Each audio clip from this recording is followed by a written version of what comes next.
اللهم صل وسلم وبارك على سيدنا محمد. ازيكم يا حبايبي؟ عاملين ايه؟ يا رب تكونوا بخير. النهارده كده اهوت نزلت السوق كده بدري، ورحت جايبه سمك. جايبه يعني نوعين سمك عشان ما انزلش كل شويه طبعا بالنهار كده في الشمس ولا كده، لان الجو بيبقى حر في الشارع وفي البيت ساقعه. فنزلت جبت السمك، جبت اكلتين تلاتة، جبت جمبري وجبت سمك شبار وجبت سمك الباغه. فطبعا هعمل التتبيله بتاعتهم. انا طبعا نضفته وحطيته في الفريزر عشان نعمل مع بعض كده كام وجبه. آه، بس هنعمل بقى الباغة مع بعض. طبعا منضفاها، ودي التتبيله اللي انا بتبل بيها السمك بتاعي. طبعا التتبيله دي هنعمل بيها كل الحاجه اللي احنا اللي موجوده معانا. يعني هحطها في الرز، هحطها، هنشوف الطاجن بتاعنا دلوقتي. هنا منضفاها وشيل بسيب الراس. طبعا حطينا كزبره، حطيت كزبره وشبت او كزبره بس، وطحنتهم في الخلاط مع بعض مع قرن فلفل مع الثوم. وادي الليمون كده اهوت. بتحطي كمون وبنحط بهارات سمك. بهارات سمك جميله جدا، ممكن تجيبها من عند العطار، جميله جدا جدا، بتدي طعم حلو للسمك. وحطيت كمون وكزبره وبابريكا والحاجات دي. وطبعا اللون اللي انا حطيته ده كانت بودره زعفران، بحطها عشان تدي لون اصفر كده اهو، بتدي لون حلو كده مع السمك. حتى اما هيتقلي هتشوفيه اللون بتاعه كده مصفر كده وحلو.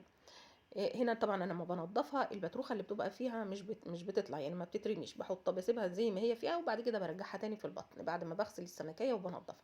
تبلت السمك كده وبسيبه بقى جنبي عقبال ما اجهز الحاجه، لان اخر حاجه هعملها السمك ان انا هقليه. يعني بقليه اخر حاجه عشان يبقى سخن طبعا. ممكن يعني والاذان بيقول الله اكبر كده تكون الحاجه بتتجهز، بروح بقلي في السمك. لكن انا طبعا عشان خاطر التصوير وكده اهوت، فبقلي الاول عشان اظهر الحاجه الاول تشوفوها بعد ما تبقى استوت. تمام. انا هعمل هنا هو الطاجن. طبعا انا عيالي ما بيحبوش السمك المقلي، في ناس ما بتحبش السمك المقلي وفي ناس بتحبه، بس الاغلبيه بيحبوه صينيه. فطبعا قررت ان انا هعمل لهم من الباغه، هعمل لهم طاجن. طبعا محدش عملها قبل كده اهوت، ان الباغه تتعمل طاجن، بس انا عملتها وبرضه اقول لكم انتوا اعملوها انتوا كمان، يعني جربوها طعمها حلو جدا. عايزه اقول لكم ان هو اتنسف.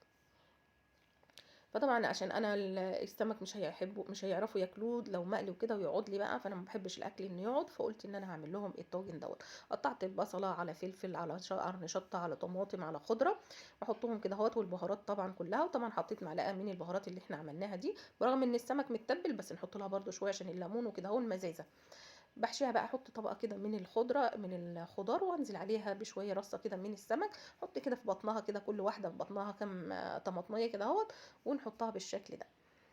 ده كده جاهز معانا. بحطه على النار بس شويه علشان خاطر يغلي بس، عشان الخضار بتاعه يبقى دخل في السوا، ما دخلش في الفرن على طول، وهو ما يبقاش الخضار بتاعه مستوي، يبقى منزل ميه كتير. مش عايزه الميه بتاعته تبقى تنزل كتير لو دخلته في الفرن على طول. لكن كده بسيبه الميه بتاعته بتتبخر، اللي هي الميه بتاعه الخضار.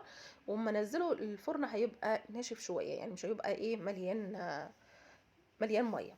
بس طبعا الطاجن انا عملت في الطاجن بحط الطاجن تحت منه شياطه او اي حاجه، عشان ما تبقاش النار مباشره عليه، ما يطرقعش ولا يتكسر منك وانت بتعملي وانت بتسوي فيه.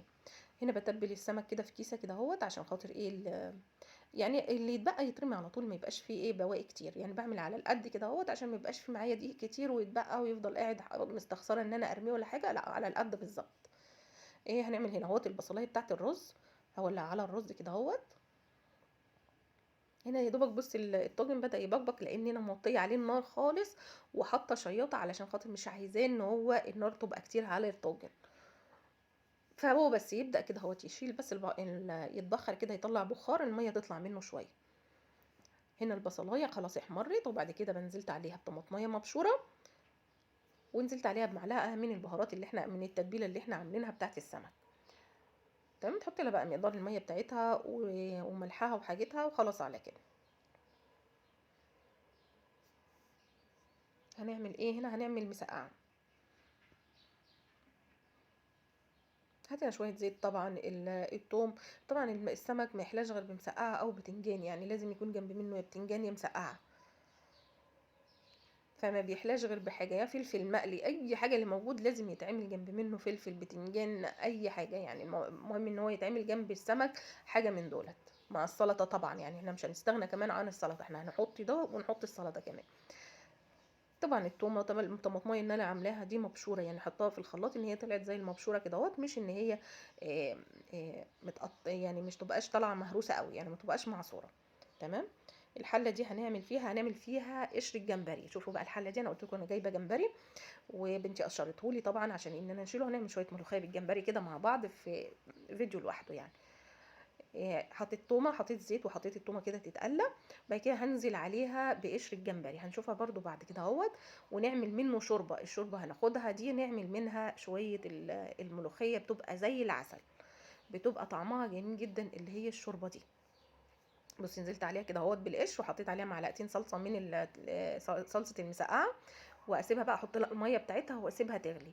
بعد ما تغلي وتبرد بروح مصفياها، وحطها في كيس كده في الفريزر، وسايباها لما اجي اعمل الملوخيه.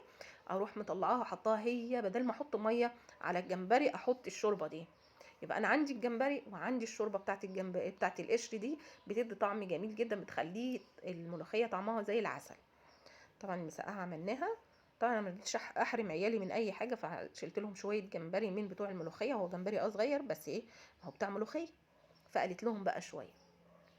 حطيت لهم برضو التتبيله، معلقه من التتبيله اللي احنا عاملينها دي، تتبلها بيه. وبعد كده حطيتهم في الدقيق، وبعد كده بنزل عليهم كده بالشكل ده. وديت الطاجن بتاعنا. بص الطاجن بقى عامل ازاي، لسه طالع بيبقبق. وادي بقى الصينيه، الوجبه بتاعتنا خلصت اهيت. بدي الرز، وادي المسقعه، وادي ايه الجمبري، ودي الطاجن. عملت لكم من الباغه طاجن. يا رب بقى الفيديو يعجبكم. ما تنسونيش بقى بلايك، ولو مش مشتركين في القناه تشرفوني بالاشتراك.